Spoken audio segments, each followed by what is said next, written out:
নমস্কার বন্ধুরা, latest defence news YouTube চ্যানেলের নতুন একটি ভিডিওতে আমি ঈশানু আপনাদের সবাইকে স্বাগত জানাচ্ছি। নিউজ শিরোনামগুলি ঠিক এরকম।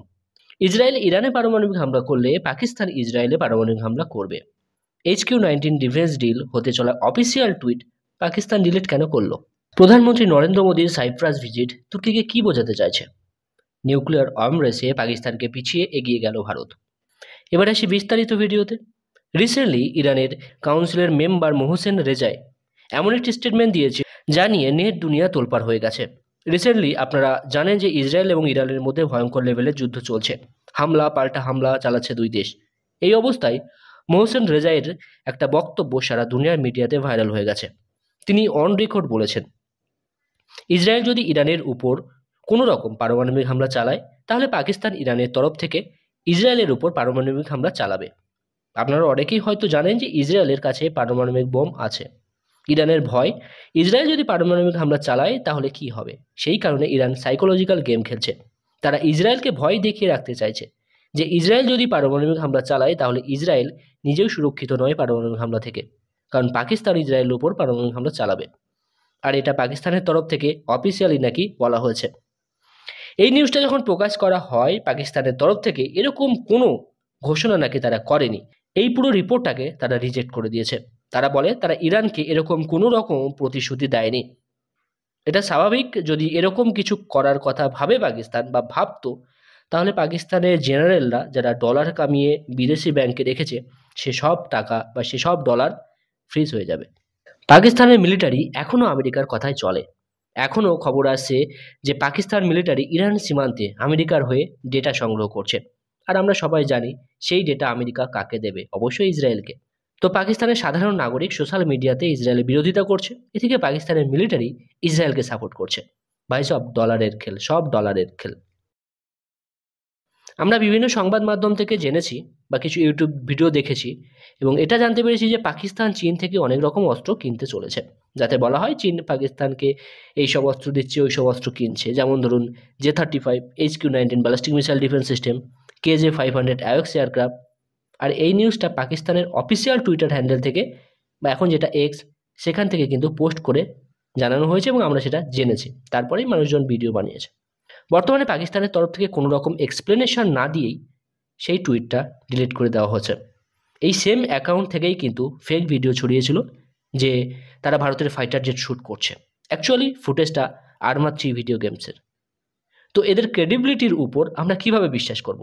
জোশের বসে বুদ্ধি হারিয়ে এরা কখন কি যে পোস্ট করে আর কখন কি ডিলিট করে দেয় এরা নিজেরাই জানে না। টুইটটা একবার দেখুন। বলা হচ্ছে চায়না 40টি পঞ্চম প্রজন্মের J-35 স্টেলথ যুদ্ধবিমান, KJ-500 অ্যাওয়াক্স, HQ-19 defence system offer করেছে। তারপর বলছে আজারবাইজান $2 বিলিয়ন ইনভেস্ট করেছে পাকিস্তানে। $4.6 বিলিয়ন দিয়ে 40টি JF-17 ক্রয় করছে আজারবাইজান। এছাড়াও পাকিস্তান এবং ইরানের ট্রেড $3 বিলিয়ন থেকে বেড়ে $10 বিলিয়ন পৌঁছে যাবে, এটা তারা নাকি আশা করছে। তো এত কিছু তারা টুইটে বলেছে।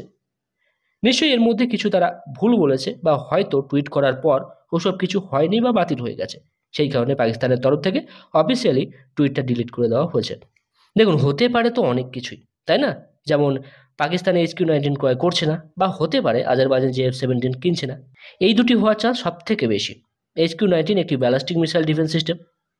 HQ-9 যেটা পাকিস্তানের কাছে বর্তমানে আছে সেটাও ব্যালিস্টিক মিসাইল ডিফেন্স সিস্টেম হিসাবে কাজ করে নেবে, কিন্তু ক্রুজ মিসাইলের বিপক্ষে, বিশেষ করে ব্রহ্মসের মতো ক্রুজ মিসাইলের বিপক্ষে কাজ করতে পারে না। সেটা সবাই কিন্তু আমরা দেখেছি। আর পাকিস্তানের দরকার ব্রহ্মসকে আটকানোর মতো এয়ার ডিফেন্স সিস্টেম। HQ-19 সেটা পারবে না। আগের একটি ভিডিওতে আমি আপনাদের জানিয়েছি পাকিস্তান অ্যাকচুয়ালি জার্মানির IR-IS-T এয়ার ডিফেন্স সিস্টেম ক্রয়ের দিকে দেখছে। আর চীনের এটাও চালু হতে পারে যে পাকিস্তানের মাধ্যমে IR-IS-T টেকনোলজি হাতানো, কারণ চীনও তাদের এয়ার ডিফেন্স সিস্টেমের ক্ষমতা পাকিস্তানের মাধ্যমে দেখে নিয়েছে।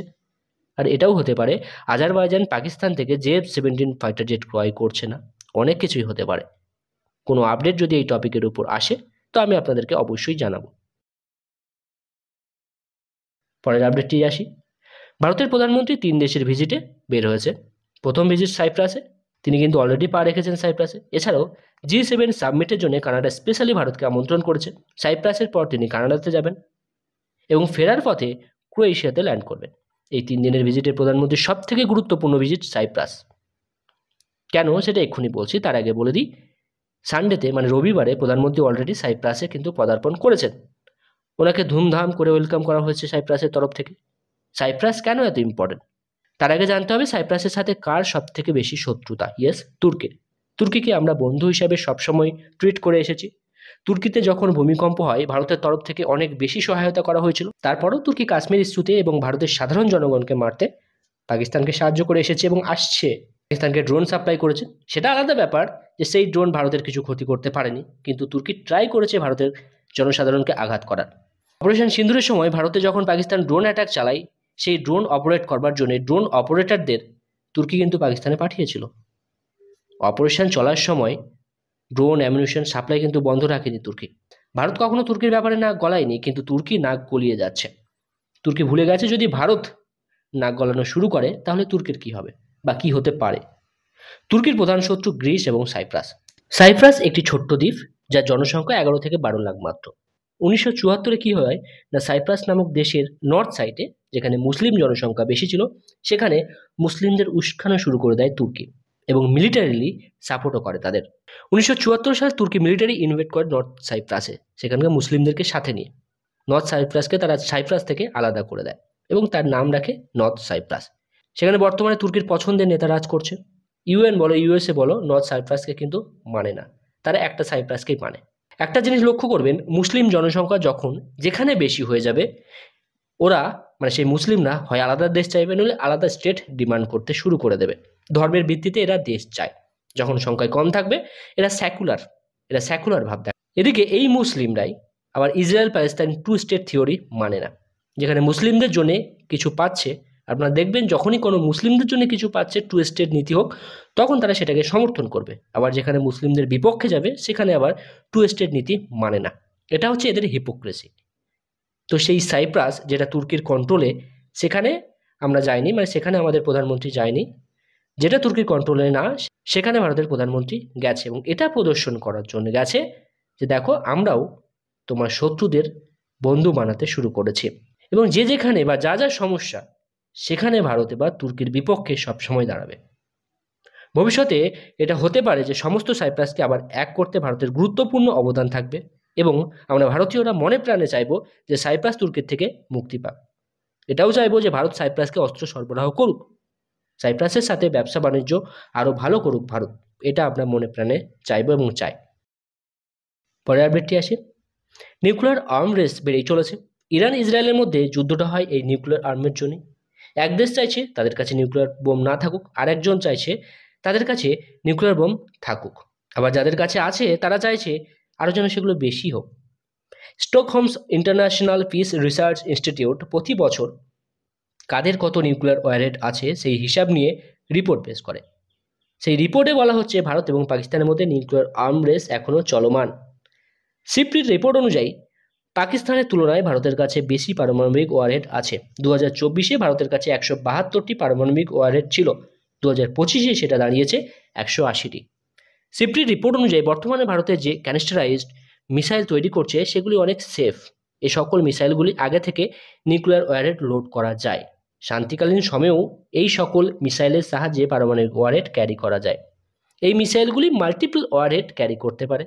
তো পাকিস্তানে বর্তমানে যা অবস্থা, বিশেষ করে ইকোনমিতে তাতে যত পারমাণবিক অস্ত্র আছে সেগুলি ভালোভাবে মেনটেন করা বা দেখভাল করা পাকিস্তানের পক্ষে সম্ভব নয়, কারণ মেনটেন্যান্সের জন্য অনেক টাকা খরচ হয়, সেটা পাকিস্তান বর্তমানে এফোর্ড করতে পারবে না বা পারছে না।